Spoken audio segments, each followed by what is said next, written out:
Hello नमस्कार दोस्तों। तो कैसे हैं आप सभी। तो एक और वीडियो में आप सभी का स्वागत है। तो आज के वीडियो में हम बात करने वाले हैं CHS school class 9th entrance के लिए जो सिलेबस होता है वो आज हम डिस्कस करने वाले हैं आप सभी से। ठीक है, अगर आप क्लास 9th का एंट्रेंस देने वाले हैं CHS का, तो ये सिलेबस देख लीजिए क्योंकि यही सब टॉपिक से क्वेश्चंस आते हैं।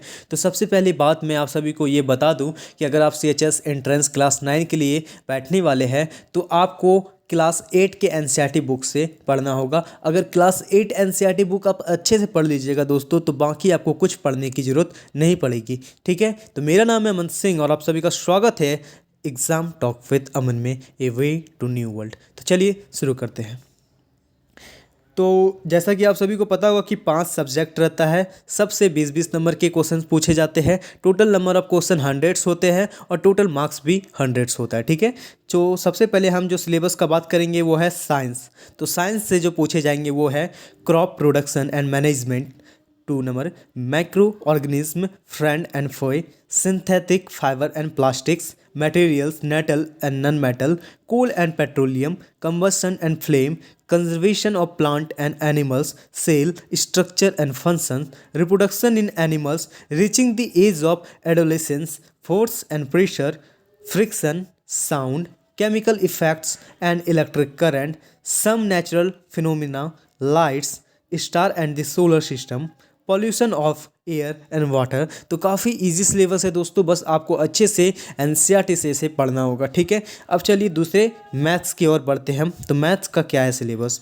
तो मैथ्स का है rational number, exponents, square and square roots, cubes and cube root, playing with numbers, operation on algebraic expression, factorisation, linear equation, percentage, profit and loss, compound interest, direct and inverse proportion, time and walks, polygons, quadrilaterals, parallelogram, construction of quadrilaterals, area of a trapezium and a polygon, three-dimensional figure, volume and surface area of solid, data handling and probability। ठीक है दोस्तों, ये था maths का syllabus. अब हम आगे बढ़ते हैं जीके की सिलेबस की ओर। तो जीके से जो पूछा जाएगा वो है highest, largest and biggest in India and world.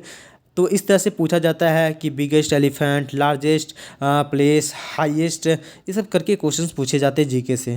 First person of India and the world. ठीक है, first person India in the world, इस तरह से पूछा जाता है कौन फर्स्ट पर्सन थे जो मून पे गए थे। ठीक है, first lady of India and the world, इस तरह इसमें यह सब पूछा जाएगा कि इंडिया की फर्स्ट लेडी कौन थी जो IAS ऑफिसर बनी थी, IPS ऑफिसर बनी थी।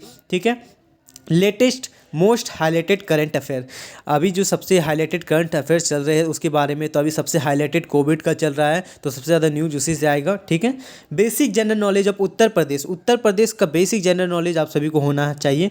Basic knowledge of Varanasi, where is Bharat Mata Mandir located, where is Bharat काला भवन लोकेटेड। ठीक है, आपको वाराणसी से रिलेटेड सब चीज़ समझ में आना चाहिए। Prime minister and cabinet minister name. ठीक है, अभी आप सभी का प्राइम मिनिस्टर से रिलेटेड और प्राइम मिनिस्टर का जो कैबिनेट मंत्री सब है उनसे रिलेटेड सब बात।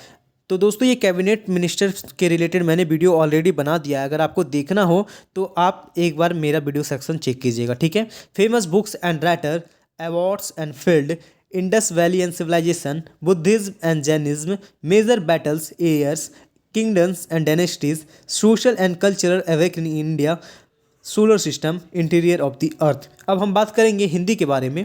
तो हिंदी से जिससे पूछा जाएगा वो है अलंकार, छंद, संधि, स्त्रीलिंग पुल्लिंग, समास, लेखक और लेख, पर्यायवाची, अनेकार्थी, प्रत्यय और उपसर्ग, उच्चारण स्थान, विलोम शब्द, मुहावरा, अनेक शब्द के लिए एक शब्द, वाक्य के प्रकार। अब हम आ जाते हैं इंग्लिश के सिलेबस की ओर। तो इंग्लिश का है use of preposition, type of sentence, type of tense, use of verb, synonyms, antonyms, part of speech, noun, pronoun, adjective, इसी तरह जो पूरा है वो आपको बताना है, idioms, word correction, singular and the plural. ठीक है दोस्तों, तो यही था सिलेबस क्लास 9 एंट्रेंस के लिए। दोस्तों अगर आप इस सिलेबस पे अच्छे से कमांड पकड़ लेते हैं, अगर एक एक चीज़ आप इस सिलेबस का कर लेंगे, तब आपका 100% एंट्रेंस निकल जाएगा, ये मेरी गारंटी है। तो ठीक है दोस्तों, ऑल द बेस्ट, अच्छे से पढ़िए, अच्छा नंबर लाइए, आगे बढ़िए। मिलेंगे नेक्स्ट वीडियो में। Tata bye bye, see you.